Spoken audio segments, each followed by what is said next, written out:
இந்த கார்போஹைட்ரேட்டோட சேர்ந்து எண்ணெய் எடுத்துக்கிட்டால் என்ன விளைவுகளுக்கு இருக்கிற சின்ன உதாரணம் சொல்லட்டுமா? உணவை செரிப்பதற்குத்தான் முதல்ல உடம்பு ஒரு முக்கியத்துவம் கொடுக்கும், ஃபர்ஸ்ட் ப்ரிஃபரன்ஸ். ஒரே டைமில் ஒரு சக்திக்கான பொருள் வரும்போது கொஞ்சம் உடம்பு தடுமாறும். ஏன் தூக்கம் வருது தெரியுமா? பொங்கல் சாப்பிட்டா. அனைவருக்கும் வணக்கம். சமையல் எண்ணெயில் எவ்வளோ புது புது தகவல்களை தெரிஞ்சுக்க முடியுமோ அவ்வளோ இன்ட்ரெஸ்டிங்கான இன்ஃபர்மேஷன்ஸுமே சார் நம்மளோட பகிர்ந்துக்கிறாரு. கூடவே ஒரு முக்கியமான விஷயம், நம்ம சமையல் எண்ணெயோட எந்த பொருளை யூஸ் பண்ணுறோமோ அந்த பொருள் தான் சமையல் எண்ணெயோட தன்மை, நமக்கு அது நல்லதா கெட்டதாங்கிறத தீர்மானிக்குது அப்படிங்கிறத பற்றி சார் சொல்லியிருந்தாரு. ஸோ இந்த பதிவில் அதை பற்றி சார் கிட்ட கேட்டு தெரிஞ்சுக்கலாம். வணக்கம் சார். வணக்கம் சரண்யா. ஸோ நீங்கள் ப்ரீவியஸ் வீடியோவில் சொல்லியிருந்தீங்க, சமையல் எண்ணெயோட எந்த பொருளை சேர்த்து நாம் யூஸ் பண்ணுறோமோ அந்த பொருளோட தன்மை தான் எண்ணெய் நமக்கு நல்லதா கெட்டதாங்கிறத தீர்மானிக்கும்னு சொல்லியிருந்தீங்க. அதை பற்றி சொல்லுங்கள் சார். ஏற்கனவே நான் சொல்லியிருக்கேன் இல்லைங்களா, ஒரு எண்ணெயோட சேர்ந்து நம்ம 3 விதமான பொருள்களை எடுத்துக்கிறோம் அப்படின்னு. கார்போஹைட்ரேட், அடுத்தது புரோட்டீன், அடுத்தது ஃபைபர். இப்போ இந்த 3ல் இந்த கார்போஹைட்ரேட்டோட சேர்ந்து எண்ணெய் எடுத்துக்கிட்டால் என்ன விளைவுகளுக்கு இருக்கிற சின்ன உதாரணம் சொல்லட்டுமா? கார்போஹைட்ரேட்டோட எண்ணெய் அதிகமாக இருக்கிற ஒரு பொருள் என்ன தெரியுமா? பொங்கல். பொங்கல் சாப்பிட்டா தூக்கம் வருதுங்கிறது நம்ம எல்லாத்துக்குமே தெரியும், எல்லாருமே அனுபவிச்சிருப்போம். அதாவது பொங்கல் சாப்பிட்டா தூக்கம் வரும். ஏன் தூக்கம் வருது தெரியுமா? பொங்கல் சாப்பிட்டா மனிதனுக்கு தூக்கம் எதற்காக வேண்டும் அப்படிங்கிறத உங்களுக்கு தெரியும் நினைக்கிறேன். நம்ம இரவில் தூங்குவது நாம் பகலில் உழைத்து கலைத்த செல்களை புதுப்பிப்பதற்காகவும், ஒரு ரிஜுவனேஷன் சொல்லுவோம், உடம்பை எனர்ஜெட்டிக்காக ஆக்கிறதுக்காகவும் நமக்கு உறக்கம் கண்டிப்பாக தேவைப்படுகிறது.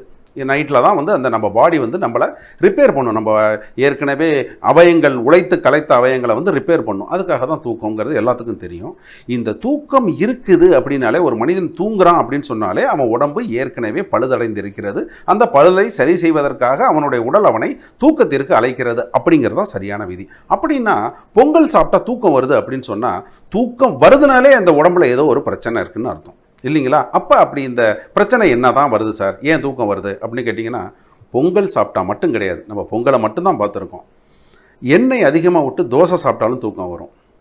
கேசரியில் நெய் அதிகமாக சேர்த்து சாப்பிட்டாலும் அந்த தூக்கம் வரும். பொதுவாக எண்ணெயுடன் கார்போஹைட்ரேட் பொருள்களை அதிகமாக சேர்க்கும் பொழுது அந்த தூக்கம் வரும். அந்த தூக்கம் ஏன் வருதுன்னு கேட்டிங்கன்னா, இதுக்கு ஒரு அருமையான ஒரு உதாரணம் ஒரு நேச்சுரோபதி டாக்டர் எனக்கு ஒரு 15 வருஷத்துக்கு முன்னாடி சொன்னார். அது வரையில் எனக்கு ஒரு கிளாரிட்டி இல்லாமல் இருந்தது.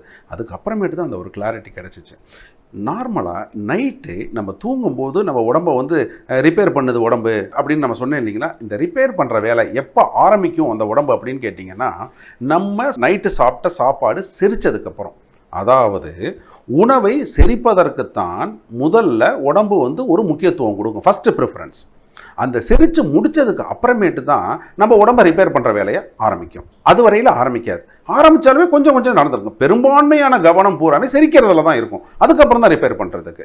இப்போ நீங்கள் நல்லா நினச்சி பாருங்கள், ஈஸியாக செரிக்கக்கூடிய பொருளை எடுத்துக்கிட்டிங்கன்னா சீக்கிரமே செரிச்சிடும். இப்போ நைட்டு ஒரு 10 மணிக்கு நம்ம படுக்க போகிறோம், காலையில் 6 மணி வரல தூங்குகிறோம். ஒரு மனிதனுக்கு 8 மணி நேரம் தூக்கம் வேணுங்கிறத நம்ம சொல்கிறோம். அப்போ 10 மணிக்கு சாப்பிட்ட பொருள் ஒரு 12 மணிக்குள்ளே செரிச்சு முடிஞ்சிருச்சு அப்படின்னு சொன்னீங்கன்னா, 12 மணிலேருந்து 6 மணி வரையில் உங்களுக்கு உடம்பை ரிப்பேர் பண்ணுறதுக்கான டைம் நம்ம பாடிக்கு கிடைக்கும்.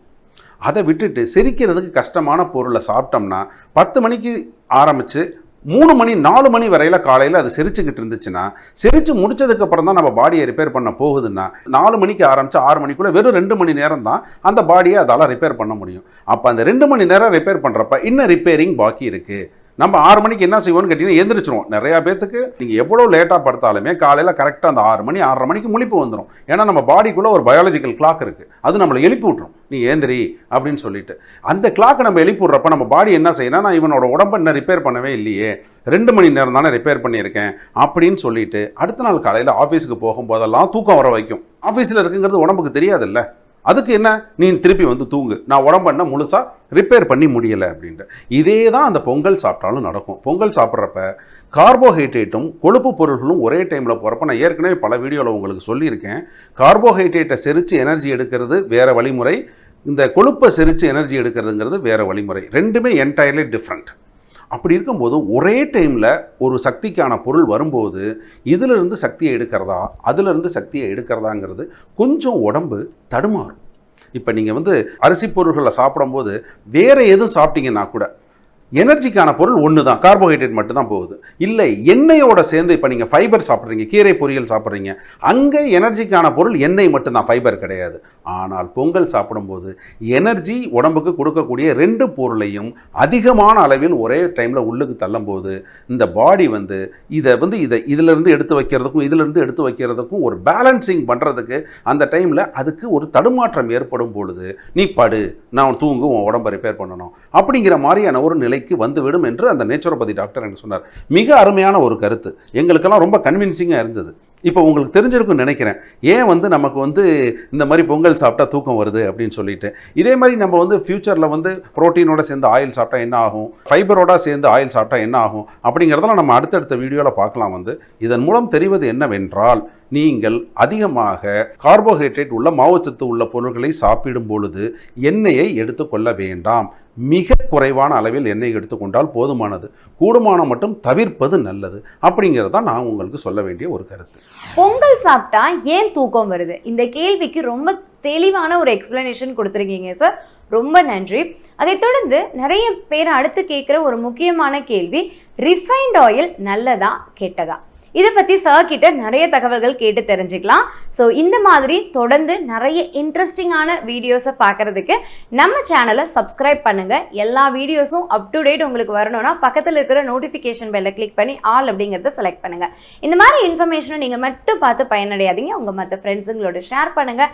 அண்ட் இந்த மாதிரி அடுத்தடுத்து எனர்ஜெட்டிக்கான வீடியோஸ் உங்களுக்கு வரணும் அப்படின்னா இந்த வீடியோவை மறக்காமல் லைக் பண்ணுங்கள். ஸோ சமையல் எண்ணெய், உணவு அண்ட் இந்த மாதிரியான டவுட்ஸ் உங்களுக்கு இருக்கா?